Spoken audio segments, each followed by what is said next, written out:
So before we carry on our design process, it is important to understand what is the problem that we are facing with email. So we have read some academic papers and categorized different types of problems that have been occurring in our daily email usage.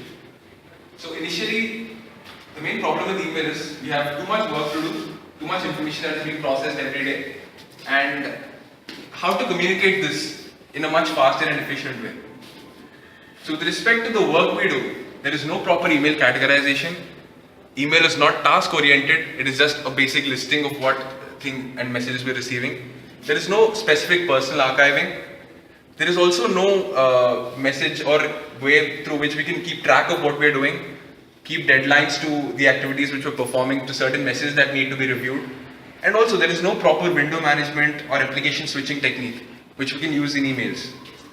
With respect to the faster communication, we have to make something that is futuristic and can be useful in the long run, not just for the current scenario.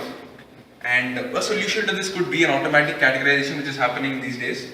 But the problem would be how to make it something that the machine would learn automatically and make message urgency something extremely automatic, very, very useful for users.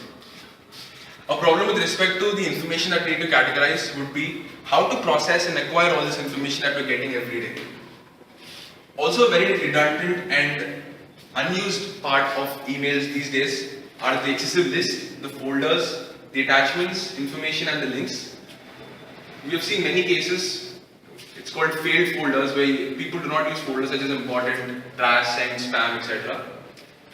There is also another problem of inefficient listing of the to-do activities and other things. We also need to look at how to probably change or enhance safety and security systems. Login might be one option. We also need to look at how task content and also how we manage the entire information that we get through the task we're performing.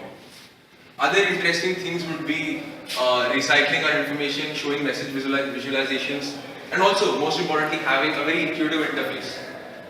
So, starting from this point, maybe we can carry forward and create great solutions for our design challenge today. Thank you.